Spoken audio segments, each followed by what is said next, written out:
sotda yana sizni yutqizishingizga bu ikkinchi noto'g'ri harakatingiz. Demak, endi 3-holatni yaratib beraman. To'g'ri. 3-holat bu birinchi va ikkinchi holatingizni to'g'rilashga sabab bo'ladigan holat. Bu bizani o'zimizga noto'g'ri tashxis qo'yishimiz. Biz advokat oldina giramiz yoki yurist oldina boramiz. O'zimizning muammomizni aytib beramiz birinchi. Mening muammom oilamda shunday nizo chiqdi. Yoki bo'lmasa mol-mulk bo'lmoqchiman, yoki bo'lmasa narkotik bilan ushlanib qoldim, dori vositasi bilan. Endi men qamalib ketyapman. Siz advokata yoki o'zingizning huquqingizni himoya qilib turgan shaxsga murojaatingizni aytdingiz.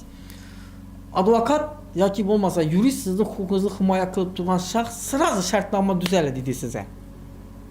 Sen bana borib bankga borib to'lov qilib kel, men seni huquqlaringni himoya qilib beraman dedi. O'zi shuni o'zi noto'g'ri harakat bo'ldi siz uchun.